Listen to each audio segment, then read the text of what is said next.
శ్రీ గణేశాయ నమః, శ్రీ సరస్వత్యై నమః, శ్రీ గురుభ్యో నమః. భక్తులరా, వ్యాసప్రోక్త మహాభారత ఇతిహాసం యథాతథంగా చెప్పుకున్నాం. ప్రతి శ్లోకం దాని అర్థం. ఇందులో భాగంగా నిన్నటి వరకు మనం ఆదిసభ, అరణ్య, విరాట, ఉద్యోగ, భీష్మ, ద్రోణ, కర్ణ, శల్య, సౌప్తిక, స్త్రీ పర్వాలనే 11 పర్వాలు పూజ చేసాం. 12వదైన శాంతి పర్వంలో కూడా మనం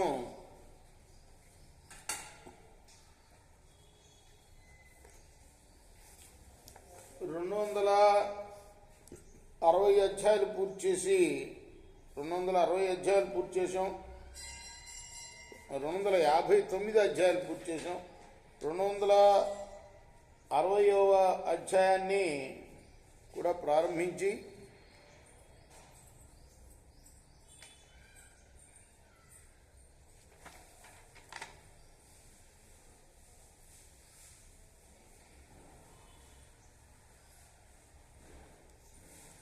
రెండు 259 వరకే పూర్తి చేశాం. 260వ అధ్యాయాన్ని ఈరోజు ప్రారంభించేద్దాం. ప్రారంభించే ముందు వ్యాస భగవాన్ని ప్రార్థన చేసుకుందాం. వ్యాసాయ విష్ణు రూపాయ వ్యాసరూపాయ విష్ణవే నమో వై బ్రహ్మనిధయే వాసిష్ఠాయ నమో నమః. నారాయణం నమస్కృత్య నరం చైవ నరోత్తమం దేవీం సరస్వతిం వ్యాసం తతో జయముదీరయేత్. అంజనానందనం వీరం జానకీ శోకనాశనం కపీసముక్షం తారాం వందే లంకాభయంకరం.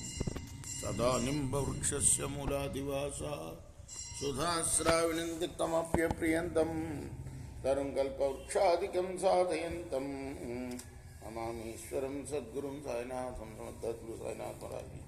యుధిష్ఠిర ఉవాచ సూక్ష్మం సాధు సమాధిష్టం భవతా ధర్మరక్షణం ప్రతిభాత్వస్తి మే కాచిత్ తాం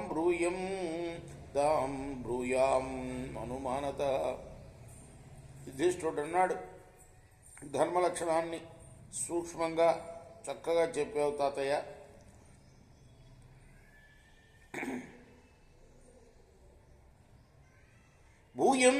భూయాంసో హృదయే ఏమే ప్రశ్నాస్త్య వ్యాయుతాస్త్వయా ఇదంతన్ న్యత్ ప్రవక్ష్యామి నరాజన్ నిగ్రహాదివా. నా మనసులో ఉన్న ప్రశ్నలన్నిటికీ సమాధానాలు వచ్చాయి. ఇంకొక విషయం అడుగుతున్నాను. ఇది కుతర్కం అనుకోవద్దు, తెలుసుకోవాలన్న కుతూహలంతో అడుగుతున్నాను. ఇమాని ప్రాణయంతి సృజంచుత్తారయంతి చ నధర్మ పరిపాటేన శక్యో భారతవేద్యం. ధర్మమే ప్రాణులను సృష్టిస్తుంది, జీవింపజేస్తుంది, తరింపజేస్తుంది కూడా. వేదపట్న మాత్రం చేత ధర్మాన్ని గ్రహించగలటం అసాధ్యం. అన్యో ధర్మ సమస్తస్య చాపరః అపదస్తు కథం శక్య పరిపాటేన వేద్యం. మంచి స్థితిలో ఉన్నవారి ధర్మం వేరే, ఆపదల్లో ఉన్నవాడి ధర్మం వేరే. కేవలం వేదపాఠం చేత ఆపద్ధర్మాన్ని తెలియలేము. సదాచారో మతోదర సంతస్వాచార లక్షణ సాధ్యాసాధ్యం కథం సత్యం. సదాచారోఖ్యలక్షణ సత్పురుషుల ఆచారాన్ని ధర్మం అంటున్నావు, ధర్మాన్ని పాటించే వారిని సత్పురుషులు అంటున్నావు. ఇది అన్యోన్యాశ్రయ దోషం. కాబట్టి సాధ్యాసాధ్య నిర్ణయం కుదరదు. అందువల్ల సదాచారం ధర్మలక్షణం అనడం పొసగదు.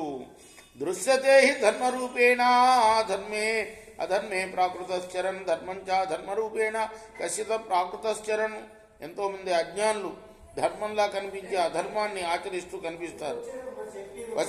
విశిష్టులు చాలామంది అధర్మంలా కనిపించే ధర్మాన్ని పాటిస్తూ కనిపిస్తారు. పునరస్య ప్రమాణం హి నిర్దిష్టం శాస్త్రకోవిద వేదానాదాశ్చానికం హ్రసంతీహన శ్రుతం.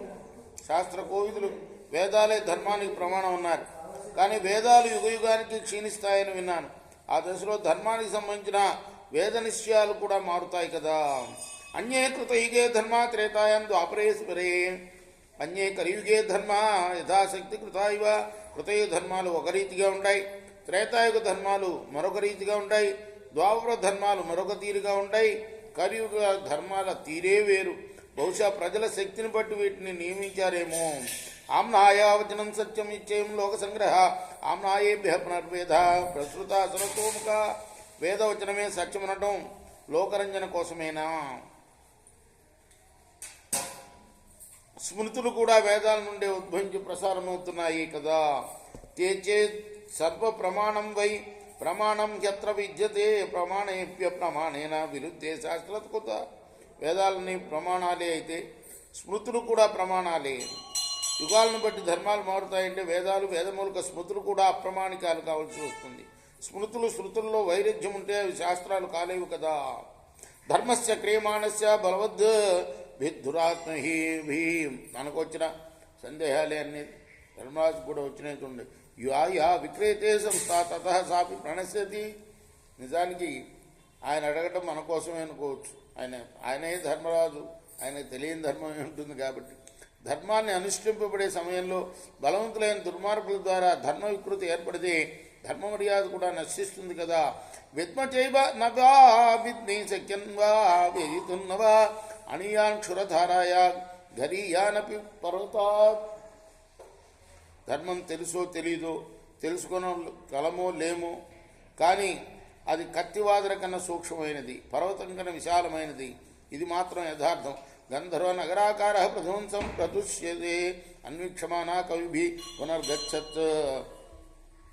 అదర్శనం ధర్మం ముందుగా గంధర్వ నగరాకారంలో కనిపిస్తుంది. ఆ తర్వాత పండితులు బాగా ఆలోచిస్తుంటే అది కనిపించకుండా పోతుంది. నిపాన్నానివ గోభ్యోపి క్షేత్రే కుల్యే చ భారత స్మృతిర్హి శాశ్వతో ధర్మ ప్రహీణో న దృశ్యతే. ఓ తాత, చాలా గోవులు తాగినందువల్ల చిన్న చిన్న దొరువులు, చాలా పొలాలను తడపడం వల్ల చిన్న కాలువలు ఎండిపోయినట్లు వైదిక ధర్మం స్మృతులు క్రమక్రమంగా క్షీణించి కనిపించకుండా పోతున్నాయి. రేపు మనం ఈ ప్రశ్నకి సమాధానాన్ని రేపు పూర్తి చేద్దాం.